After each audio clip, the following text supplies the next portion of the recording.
This is the fun part. We're going to monitor your online reputation. This is not the audit, seeing what's out there and combing through it. This is the most important bit. And we do this before we do anything else in a reputation management campaign because you need to know when something hits the press.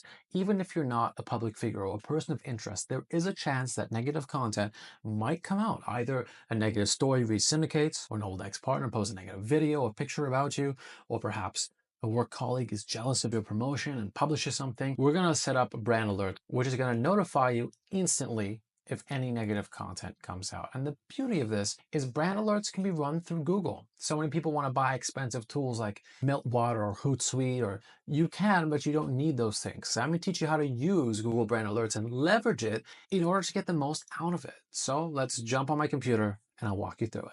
Let's talk about Google brand alerts. So all you need to do is go to google.ca or .com/alerts. It's going to definitely help you to have a Gmail account. Of course, I'm using my own domain. However, it is attached to Gmail and Google Suite. So if you have a Google account, google.ca or .com/alerts, depending on your country. Now, all you need to do is click here, and then you can make an alert about anything. So if I was going to do my own name, I would do Nadernejad, and then I would create an alert. Now, a lot of people just leave it here, so I'm going to teach you how to get more advanced with Google brand alerts. What you're going to do is you're going to hit this button.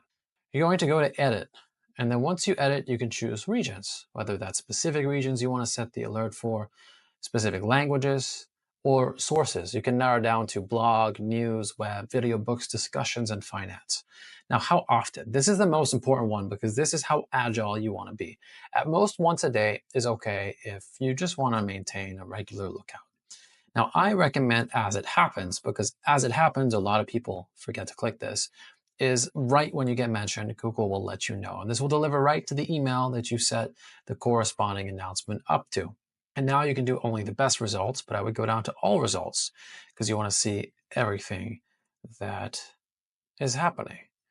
So you can see, wow, these are some really lofty things. You'll see even my reputation, Halifax businessman who exploited Filipino workers. And then it says my name. I was actually the journalist on that story, right? So it's good to know these things come out because obviously I'm not the one who exploited the Filipino workers. I reported on the guy who did that at the time. So as you can see, I was a journalist. I used to write about things. And the police investigated homicide. Of course, I did not do the homicide, but I was interviewed after shots were fired outside of our apartment. So you can see there's a lot of interesting things to show that I was on. There's stories that I've done. And then there's, my articles getting indexed in other sites, but it's not really a part of this.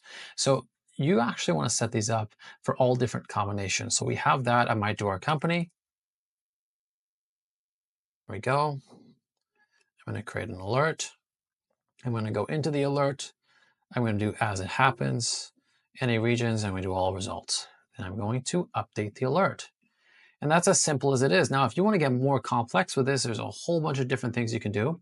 You can receive all the alerts in a single email. You can choose when to receive the alerts, or you can get really interesting with this. And this is why I say Google is so powerful, people just don't know how to use it. Rather than doing an email delivery, you can actually do an RSS feed. When you do an RSS feed, you can take the alerts and you can import them somewhere. So it's going to give you a feed of all the alerts that come out about your brand. I can actually import this into a phone widget so I can see as it happens. Now, this is really unnecessary. It's not the point of this course, but I just want you to understand if you know how to do RSS feeds, it is here. Otherwise, don't worry about this part. Let's move on to the next bit. Make sure you've set these up and let's audit your online presence.